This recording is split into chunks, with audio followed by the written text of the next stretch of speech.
Kakinada NFCL రోడ్లో గల భక్తి రస సంగీత సంస్థ సత్కళావాహిని 56వ వార్షికోత్సవాలు ధనుర్మాసోత్సవాలు ఘనంగా ముగిశాయి. ఈ కార్యక్రమంలో భాగంగా ముందుగా హనుమాన్ చాలీస గానం, అనంతరం వివేకానంద ఉత్సవాల్లో భాగంగా దుర్గా సూర్యరావు వివేకానంద వేషధారణతో సంగీత గానం నిర్వహించారు. అనంతరం అద్దంకి రాజా ద్వారా అవార్డులు ప్రదానం చేశారు. కార్యక్రమంలో ముఖ్య అతిథిగా ఎమ్మెల్సీ కరి పద్మశ్రీ చేతుల మీదుగా నృత్యం చేసిన పిల్లలకు బహుమతి ప్రదానం నిర్వహించారు. సత్కళావాహిని సభ్యులు, సత్కళావాహిని వ్యవస్థాపకులు డాక్టర్ ఈవి కృష్ణమాచార్యులు, ఎమ్మెల్సీ కరి పద్మశ్రీ మాట్లాడుతూ 56వ వార్షికోత్సవం సందర్భంగా ఎంతగానో సహకరిస్తున్న సంగీత ప్రతినిధులకి, నృత్యం కళాకారులకి, తల్లిదండ్రులకు హృదయపూర్వక కృతజ్ఞతలు తెలిపారు. ఈ కార్యక్రమాలు సత్కళావాహిని కార్యవర్గ సభ్యులు, భక్తులు హాజరయ్యారు. భక్తి మార్గంలో మనం తీసుకెళ్లే ప్రయత్నం చేశారు. అలాగే ఆయన పుట్టినరోజు 12వ తారీఖు జనవరి రోజు యూత్ డేగా, నేషనల్ యూత్ డేగా కూడా తీసుకోవడం జరిగింది. యూత్ అంతా కూడా ఆయన్ని మార్గదర్శకంగా తీసుకొని మంచి మార్గంలో వెళ్ళాలి. అలాగే ఏంటంటే స్వామి వివేకానంద గారు చెప్పారు, మనం ఎప్పుడు కూడా బలహీనంగా ఉండకంటాని, అంటే ఆలోచన ప్రకారంగాని మన నరాలు స్టీల్ లాగా ఉండాలి, అంత స్ట్రాంగ్గా ఉండాలని చెప్పేసి అన్నారు. అప్పుడే మనం అనుకున్నది సాధించగలం. మనము ఒకటి ఆశపడకూడదు. ఆశ అన్నది ఎప్పుడైతే మనం విడిచిపెట్టేస్తామో మన ధ్యేయం, అంటే మన గమ్యం అన్నది మనకు దగ్గరలో కనిపిస్తుంది. సో లక్ష్య సాధన కోసం ఎప్పుడు కూడా కృషి చేస్తూ ఉండాలి. అలాగే దేశం పట్ల ఎప్పుడు కూడా దేశభక్తి ఉండాలని చెప్పేసి స్వామి వివేకానంద గారు చెప్పడం జరిగింది. సో ఆయన ఆశయాల మేరకు ఇక్కడ కార్యక్రమం ఇచ్చేసిన ప్రతి ఒక్కరు కూడా పనిచేస్తారు. అలాగే రాబోయే తరాలకు కూడా పెద్దలందరూ కూడా మంచి మెసేజ్ తీసుకెళ్ళి, అలాగే స్కూల్లో కూడా స్వామి వివేకానంద గురించి చెప్పాలని కోరుకుంటున్నాను. కాకపోతే 12 జనవరి పొంగల్ హాలిడేస్ అవ్వడం వల్ల schools, colleges, education ఇన్స్టిట్యూషన్స్లోని Swami Vivekananda జయంతి ఉత్సవాలు జరపడానికి కుదరట్లేదు. మరి ప్రభుత్వం రాబోయే రోజుల్లో చొరవ తీసుకొని స్కూల్ పొంగల్ హాలిడేస్కి ముందన్నా లేదంటే తర్వాతైనా యూత్ డే అన్నది ప్రతి ఎడ్యుకేషన్ ఇన్స్టిట్యూషన్లో కూడా జరపాలని కోరుకుంటున్నాను. అలాగే కార్యక్రమానికి ఇచ్చేసిన పెద్దలందరికీ కూడా నమస్కారం. మాకు ఈరోజు చాలా సంతోషంగా ఉంది.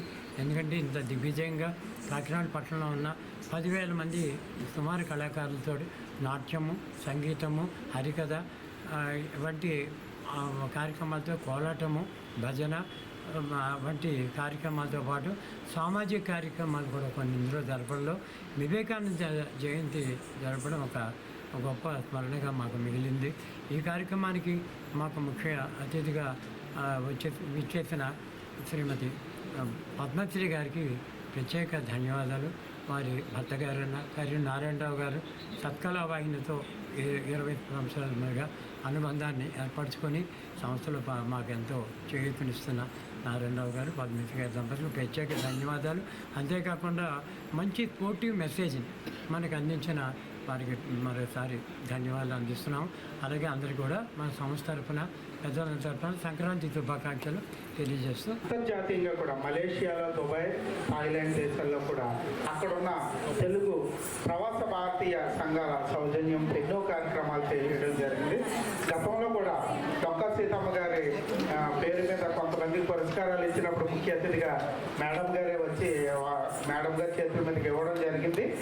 మా సంస్థ తరఫున మరొకసారి మేడం గారు వచ్చినందుకు వారికి ధన్యవాదాలు చెల్లించుకుంటూ, ఈరోజు ఒక ముగ్గురికి స్వామి వివేకానంద ఈరోజు ప్రపంచంలో భారత ఖ్యాతిని విభుడెత్తి చేసిన మొట్టమొదటి ధార్మిక వేత్త ఎవరైనా ఉన్నారు అని అంటే అది స్వామి వివేకానంద.